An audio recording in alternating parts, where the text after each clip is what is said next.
This is the ZMAR Podcast. Elite Benefits of America helps small and mid-sized companies with their health insurance programs. And now, your host, Butch ZMAR. Life moves fast, and sometimes we get away with pure ignorance for a little while. It could also be laziness. So we're going to talk about whether certain things in business and obviously related to health insurance is related to ignorance is bliss, or you're just being lazy, right? And so putting these show notes together, it reminded me of a friend of mine that was in the military, and he did, I think, 22 years. He's a master chief, worked in the aviation world, but he always had this quote, even when I was in. So we're talking about even early in the career, he always said, just do your job, all right? And he always said, no one cares, just do your job, right? And so it's definitely rings true across all spectrums, and it goes for work or home or a family, right? Just do your job, right? Just quit being lazy, quit being ignorant, just do what you're supposed to do. And it goes, with raising kids, right? And so you see things that they don't, right? And so we always say ignorance is bliss, right? And so it could be a coworker in the workplace, leaves a mess in the kitchen at the office. And is it really laziness or ignorance, right? Or your spouse that always leaves that toothpaste cap off. Or like my wife, she leaves trash in the door handle of my car. But is it lazy or is it ignorance? I'm going to go with ignorance on this, where they just kind of miss it, right? When I taught scuba classes, I haven't taught in a little while, but for years I taught, and probably, I would guess, thousands of students throughout the years that I was teaching. And so, in the basic class, we teach that about scuba tanks and safety and all this stuff. And so people have a tendency, because they don't know anymore, or any better, rather. So ignorance is bliss in this case, where you usually leave the tank standing when you're setting up equipment. But we play this game in the scuba class and usually we did it around donuts, because there was always kids in the class, and who doesn't love donuts, right? And so, and the rule was, if anybody violated any of these rules, they would be required at the next class to bring donuts for the class. So when we teach these scuba classes, we usually start in the classroom. So I'm just talking about pure basics, day one. We start in the classroom. A lot of the stuff is done online, so there are classes where the students already show up and all the academic portion of scuba diving is already complete. But there's still a classroom session. We go over important things before jumping into the pool. Some basic rules like never hold your breath, never leave your tank standing, maybe demonstrate some of the skills in the classroom, and then remind them that all these skills, even though they might be eager and ready to demonstrate the skills themselves, I will be demonstrating the skill first. So it's a monkey see, monkey do.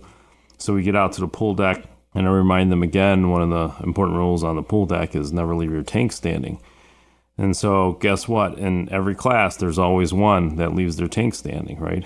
So what we're trying to do is move from ignorance is bliss to situational awareness. And situational awareness is a whole nother topic, and maybe I should talk that, because situational awareness was a little bit for me in the military, but not entirely. I mean, we had to watch out in the hangar bay for airplane wings and holes in the floor for the chains, and obviously the chains themselves. And then on the flight deck, you had to keep your head on a swivel in case something was going on. But in scuba, there's a huge amount of situational awareness, not only just setting up gear and learning how to dive, but like you have to understand your entire surroundings. Same thing with, driving or running a business or whatever it might be, the situational. You can't get complacent and have tunnel vision. Usually things don't always work out well, especially when there's moving targets. So we don't leave the tank standing because it may fall, right? So I tell you, there's been plenty of times tanks have fallen and I bruised toes, and it's really bad. Or you hurt your ankle in some capacity because it's a heavy tank. It's not light. I mean, it could be sure as light as 30 pounds, but it could be 50 or 60 pounds. And it's just slamming on your foot, and usually on a pool deck, you don't have any shoes to help soften that blow. But it could also damage the tank, right? And so obviously in the class, there's a little bit of forgiveness, but somebody's got to pay for a tank, right? Once it's damaged, because if it's damaged beyond repair, you got to replace it, right? So a tank usually starts out $150 to $200 a piece, and they go up from there. It's expensive, right? It's not cheap just, for a simple thing of just laying down your tank. Or even worse, the tank on the way down hits something, even the ground. It hits it right the right way, and it busts the handle and creates a leak inside the handle, even though there's O-rings in there to help keep it sealed.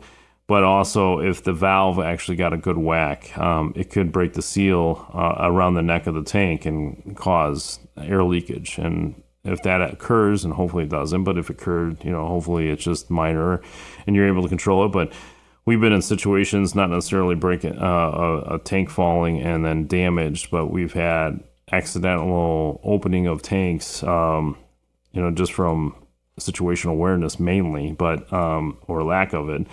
But you get this gushing air. It's super loud. It's obnoxious. I mean, it's crazy to the loud noise. It's almost like piercing your ears in a lot of cases. But it could also cause other issues. Like if the tank moves in a certain direction, it could actually start twirling, which could cause other issues. So obviously there's a reason for all this. So bring your donuts, right? Just to make sure that you remember. In the hockey world, specifically youth hockey, what makes hockey so fun watching these little kids is, one, they're having so much fun, but when they're younger, the fun covers up a lot of other things. So ignorance is bliss there as well, right? They're actually exerting themselves so much that there is no laziness involved, but it's just pure ignorance, and we see it. But as they grow, they become more situationally aware, and they have to be, right? So they could get caught off guard. It could be when they start hitting, it could be just what they call hockey sensing, right? There's definitely certain things that develop over a period of time. But again, over a period of time, you pick up on these things. And most of the things we've already talked about, as long as you're utilizing the program to capacity scuba, right? As long as you're utilizing that program, you're actually make an activity with it, you'll eventually pick up things that you didn't know, or somebody will share with you along the way. So eventually you're not so ignorant, and you become more, knowledgeable in the area and more proficient and confident, and you're able to even share that with others. There's a big reason why 14-year-olds don't drive cars, at least legally, right? And so, because they just haven't had enough life experiences. It is debatable whether a 16-year-old has enough life experience to start driving, but usually there's, some element of responsibility that occurs during those age brackets. But I'm just saying, over a period of time, it's ignorance is bliss when they start driving. There's accidents that occur, right? And they learn as they move along, but they still pick up things along the way. That's why when you're 40-something years old, you're a lot better driver than someone that's 16, because of those years of experience that goes by. And you pick up things, right? You learn lessons learned. You may hear stories from other people, and obviously just doing the activity. Same thing with scuba. Just by doing the activity, you get better. But there's people that get health insurance all over America, right? Like there's most people that have never gone in their entire life without health insurance. And that's common, more common than you think, right? Even though there's some people that do have gaps of insurance throughout the years, but some people, they'll have it literally 40 years, and then all of a sudden they claim ignorance, right? And they're like, I don't know how this works, right? 40 years, right, into this, right? And they still don't know how it works. I had a guy we were talking to. He's a partner in a small firm, and he's in his late 50s. His business is coming back and went down with COVID and a whole bunch of stuff. His income just dropped to the floor, and so and revenue was bad. He laid a bunch of people off, and he just didn't have enough cash flow to do anything with health insurance. He was on Medicaid for several years, and that's what it's for. Medicaid, I always say Medicaid is like a Band-Aid. It bridges the gap when people are down financially, physically, whatever it might be. That's what it's for. Taxpayer dollars help fund that. And then Medicare is, I always say Medicare care is for elderly. And so, and we'll get to some of the differences there at some point. But so Medicaid, it didn't take much to learn it, other than it's an HMO product and you kind of work through it, but you didn't have to worry about anything, right?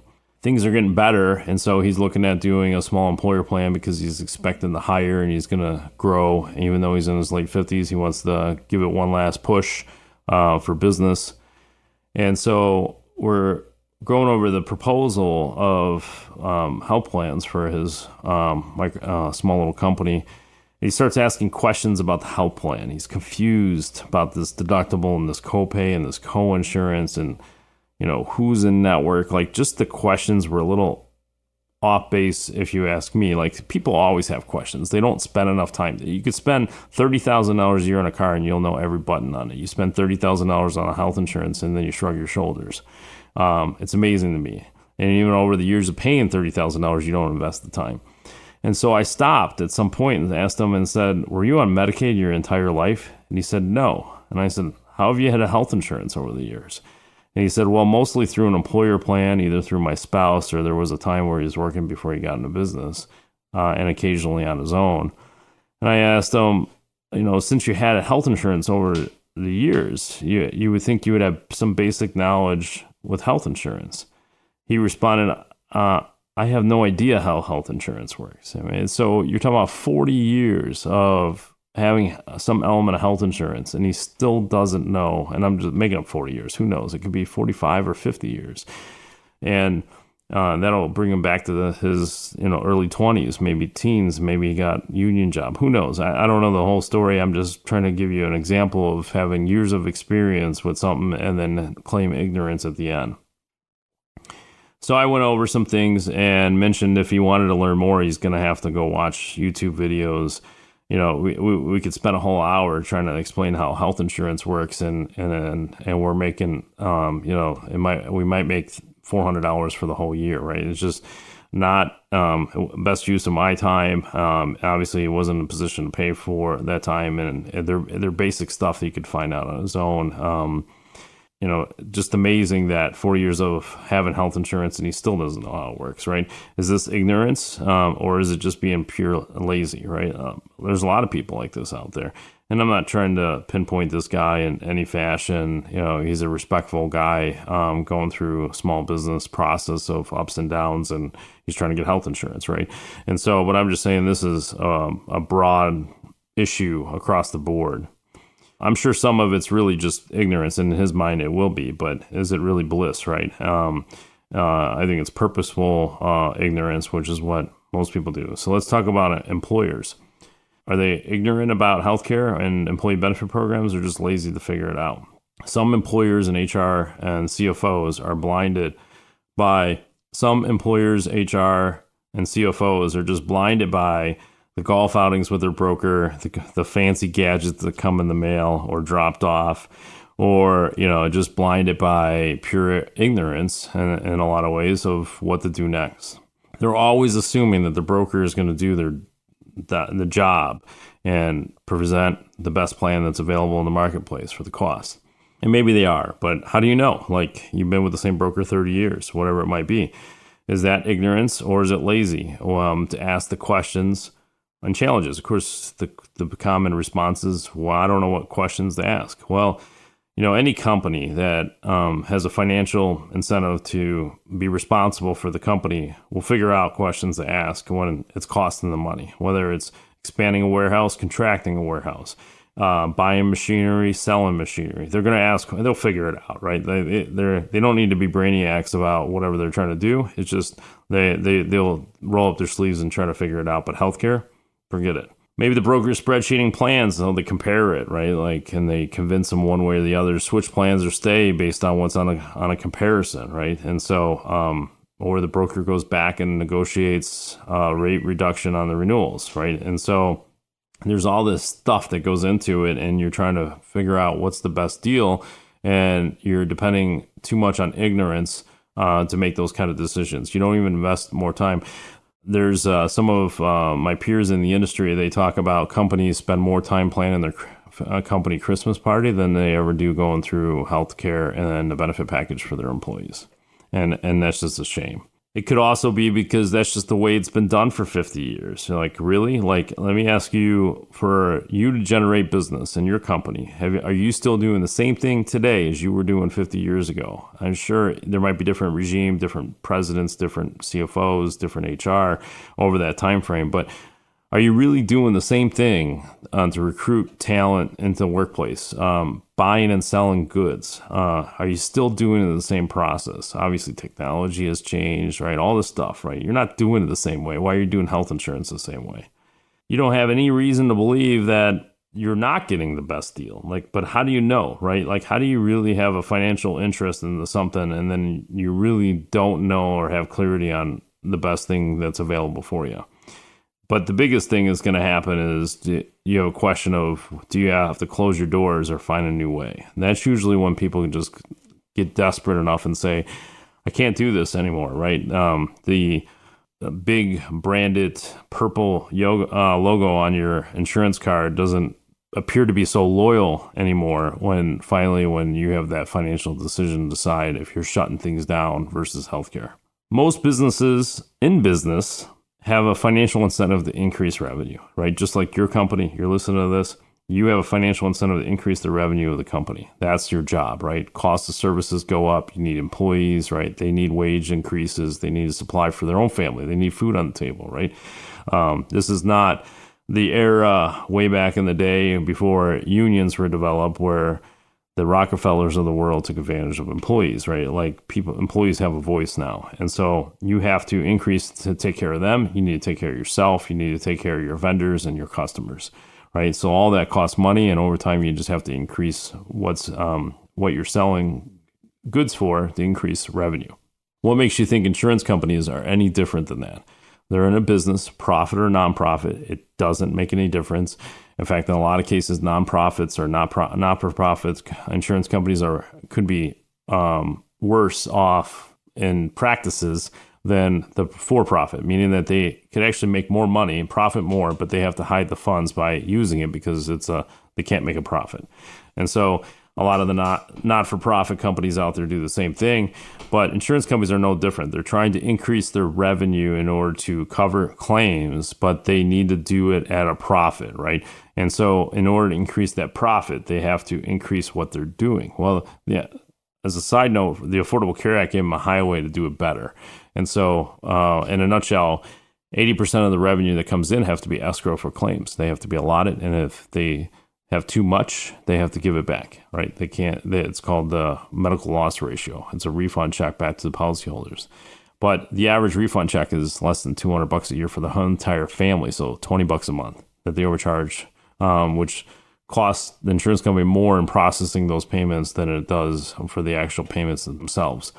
But 20% is where the profit comes in. Well, in order to increase the profits with inside the 20%, the overall revenue has to increase, right? So just picture this.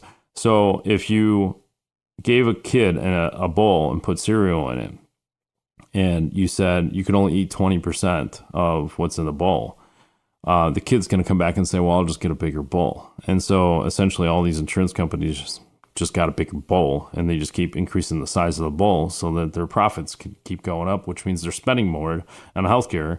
And as a result, your premiums are going to go up. There's no financial incentive to reverse the trend of healthcare for when it comes to premiums and expenses. Providers have access to a larger purse, in theory, of escrowing money and a required amount to spend money on claims, right? And so they know there's a bigger purse. Regardless of which avenue, there's always a bigger purse. So if you go on LinkedIn, if you're on there, there's a gentleman by the name of Dr. Eric Bricker, great guy. He does informational videos. He worked in hospital systems, and he just talks about the healthcare programs in general. And he has been part of multiple companies, and he brings a great perspective, and he's doing videos all the time. I would encourage you to subscribe. He's got a newsletter. He sends these videos out too. But in this video, he talks about one hospital system, the second largest hospital system in the entire country. And when he compares the revenue streams from a global perspective, 50% of the revenue for this company, this hospital system, was from taxpayer money. You got Medicare, Medicaid, VA, that 50% of the revenue. So there's a obviously a huge chunk coming from taxpayers. 40% were actually coming from employer-sponsored plans. And then 10% were cash payers or private insurance plans. And so you think about it, the ones with bigger purses, the ones that really have almost virtually unlimited funds, is 90% of their revenue. They can literally almost bill anything they want, and they're most likely going to get paid as long as it meets the boundaries that are set within the guidelines of submitting claims. They're going to get paid, right? So let's just figure out a way to spend more money, and all of a sudden there's this increase of spending, which means increase of payments from your health insurance plan, and then therefore increase in premium indirectly because of utilization. So there's just a lot of financial incentive for the pocketbooks and bigger purses that are there. Listen up, Butch wants to give you your own Elite Benefits Playbook, and it's absolutely free. From business strategy to benefits strategy, every step from the start through implementation, account setup, and open enrollment, working through service requests and the process of renewals. A valuable look at your company, your insurance options, and how to make the process easier on you. Go now to elitebenefits.net/playbook and get your free Elite Benefits Playbook, or give Butch a call today, 708-535-3006. So Dr. Eric Bricker also pointed out that most hospital systems can't tell you the true cost of procedures, what an MRI is, what a CAT scan is, what a surgeries cost, the whole room, the surgeons, whatever. But they could tell you what the revenue is worth, right? And so I check out, it's actually in a different video he did, but he talks about meetings when he worked at a hospital that they strictly talked about revenue. They never talked even about patient outcomes, let alone even cost of services inside of a hospital. It was what each doctor in that room was worth to the hospital system based on a revenue stream, not on, again, cancer recoveries or surgery successes or mishaps where they had to have multiple surgeries because they didn't get it the first time. None of that's measured. None of it. It's just based on how much revenue is coming in. So if the insurance companies want to increase revenue, as you do for your own company, who do you think has the more financial incentive to actually lower the cost? There isn't any. So who's going to take that responsibility, right? I always say CFOs should get fired because they should be at the business table, right? Or the owner or whoever's in charge financially for the company. Who's writing the checks? Who's signing those checks? So who's going to be responsible? Are you going to keep doing it the same way, same broker? Maybe ignorance is bliss, but you have to look at it. Maybe there's laziness involved, lazy because there's no financial incentive to do it. I mean, a lot of brokers are still making a percentage on what they're actually doing. So if you get a 10% increase in your healthcare premiums, they're going to get a 10% bump in their commissions. And I'm not saying that's terrible. I'm not saying they're evil for taking commissions. That's not what I'm saying.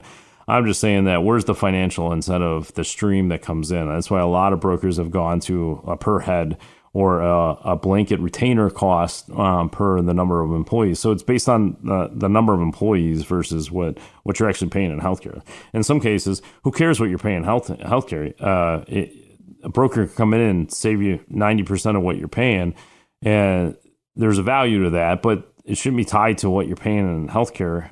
But if you strategize some other things and your cost doesn't go anywhere, but you're headed in a better direction than you were before, there's value involved in that. So the broker needs to get paid. It's just a matter of what they're doing for that money and whether the 10% increase is justifiable.